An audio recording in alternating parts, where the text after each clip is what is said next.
parte final del programa. Está con nosotros Alejandro Pérez Rey, Prima FP. A mi izquierda, gracias Alejandro por acompañarnos. Y Miguel Palomino, director gerente del Instituto Peruano de Economía, del IPE. Gracias, Miguel. Buenas noches. Buenas noches a ambos. Bueno, los tiempos no son fáciles a nivel internacional. Eso va a tener una repercusión en la economía peruana, una repercusión en los fondos que administran las AFPs, que son fondos de los afiliados. ¿Cuál va a ser el impacto de la crisis o de lo que puede venir eventualmente una recesión en los fondos de pensiones? Claramente hay un impacto en las caídas de la bolsa. Nosotros tenemos un porcentaje importante invertidos en mercados bursátiles, alrededor del 50% de los fondos. Sin embargo, hay que pensar en el impacto en la pensión, que creo que es lo más importante al final para el afiliado, ¿no? Y un afiliado que está cerca a retirarse, digamos, debería estar en el fondo 1. El fondo 1, aún con la caída que ha tenido este año en los mercados, con la bolsa peruana alrededor de un poquito menos de 15% abajo en el año, está positivo en el año, ha tenido una rentabilidad positiva en lo que va del año. Entonces, no se ha visto perjudicado ningún afiliado que esté cerca al retiro. Y para los que están en el fondo 2 y 3, que sí han tenido una caída durante lo que va del año, aún les queda un periodo largo por estar en los fondos y debería recuperarse porque las inversiones que tenemos son bastante buenas, son inversiones de muy buen nivel, empresas que están bien sólidas y debería recuperar una vez que pase este nerviosismo internacional, ¿no? Ahora, claro, obviamente en lo que hay que pensar es cuánto uno obtiene, cuánto más o cuánto menos, dependiendo de la coyuntura, obtiene al final. Pero de todas maneras, probablemente exista una merma en el capital en el transcurso de los siguientes meses. O más bien ustedes están pensando no en una pérdida, no del capital, sino del fondo, porque ahí no sabemos qué porcentaje depende de cada persona es capital y qué porcentaje es rentabilidad, o no una merma, ni en el capital ni en una rentabilidad, sino una menor ganancia. ¿De qué podríamos estar hablando? Lo que sucede es que de los dos un poco escenarios. depende del plazo que estemos mirando, ¿no? Claramente, si tomamos un periodo corto, sería una reducción en el fondo administrado, ¿no? Lo que hemos visto en los últimos meses. Sin embargo, basta con solo tomar un año y la rentabilidad del fondo 1 es 8% positiva, la del fondo 2 11% y la del fondo 3 20% positiva. Entonces, los fondos vienen creciendo bien, pero si tomamos una foto más corta con esta volatilidad, claramente hay una disminución en el fondo y el tiempo que va a demorar en darse la vuelta está un poco sujeto a lo que está pasando ahorita en el mundo, a si Estados Unidos entra en una recesión o no. ¿Cuánto se ha ganado cuánto se ha dejado de ganar o cuánto se ha perdido desde el aviso de la reducción de la calificación de deuda de Estados Unidos? Mira, todavía no salen todos los valores cuota, porque los valores cuota están todavía a la mitad de la semana. Sin embargo, la bolsa, que puede ser un buen indicador, solamente ha perdido 1 y pico % en toda la semana, porque cae muy fuerte el lunes, que es lo que genera pues todos los titulares, digamos, rebota el martes, vuelve a caer el miércoles y ha vuelto a subir jueves y viernes. Entonces, la caída total de la semana no ha sido tan alta, ¿no? Johnny Lescano ha dicho que sufren pérdidas frecuentes los sistemas de pensiones porque el 36% de los fondos de pensiones están invertidos en bolsa limeña y 28% en bolsas del exterior.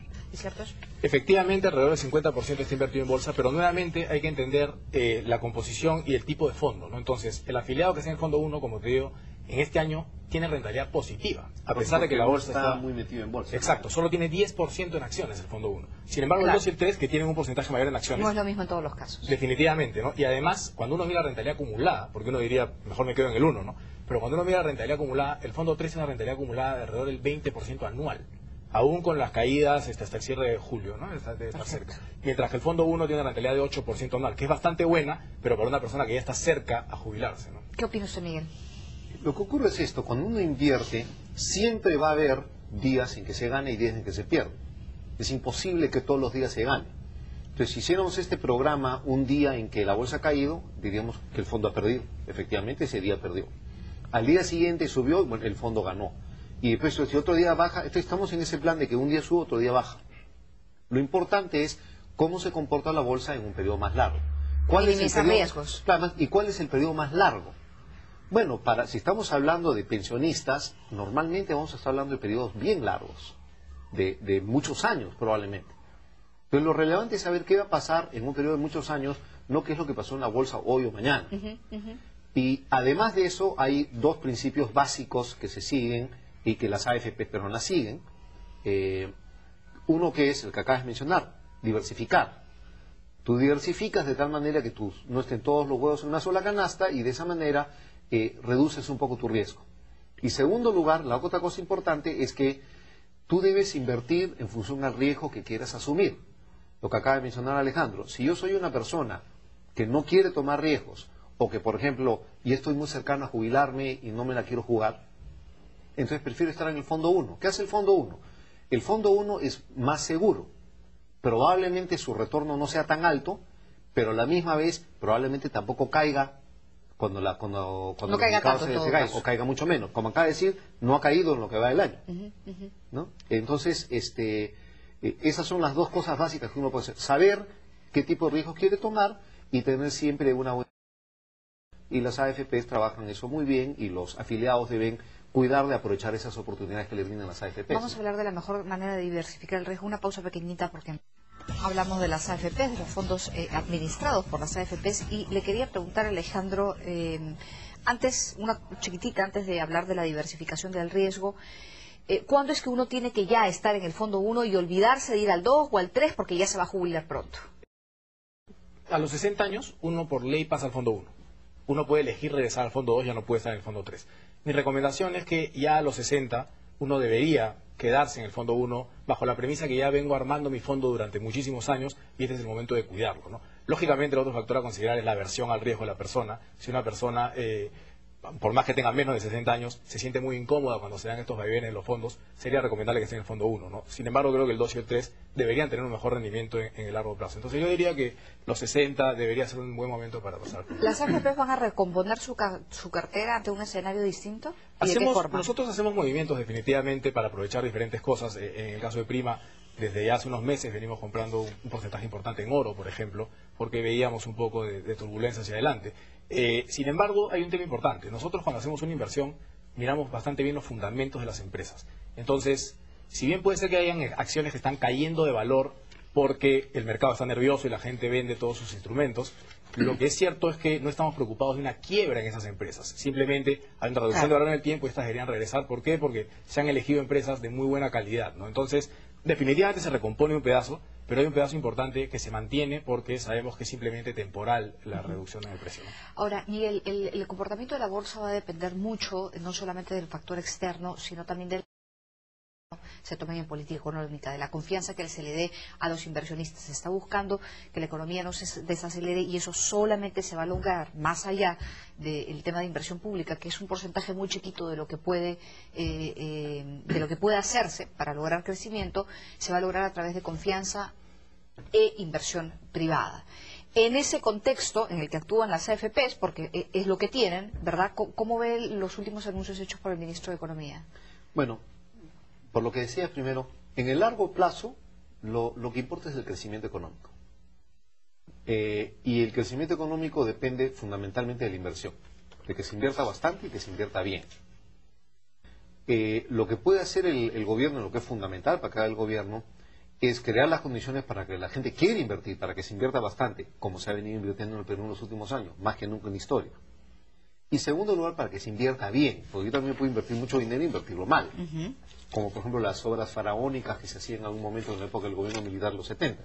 Se gastaba muchísimo dinero, un montón de inversión, pero era una inversión muy mal hecha, que se perdía. Entonces hay que invertir bien, creando condiciones de mercado, competitivas, globales, abiertas, y hay que invertir bastante. Ahora, las cosas que ha mencionado el ministro Castilla en los últimos días en general han sido señales bastante buenas. Un tema que él ha mencionado que se ha dado poca atención, que yo creo que es fundamental para que funcione bien el gobierno, es que entiendo se va a pensar a mejorar la remuneración de los técnicos de más alto nivel del gobierno. Esa fue quizás la decisión que más daño le hizo al gobierno pasado, cuando entró Alan García y le bajó los sueldos a los funcionarios claves, y muchísimos de los mejores funcionarios se acabaron yendo, porque tenían mejores oportunidades y ellos tienen una familia que cuidar, ¿no? Creo que mejorar los sueldos es importante para poder tomar buenas decisiones. También ha mencionado una serie de otros temas. Me parece muy bueno, hasta valiente, ojalá el gobierno le dé el apoyo que necesita y el Congreso también, eliminar las exoneraciones que perforan la recaudación tributaria y debilitan la situación fiscal.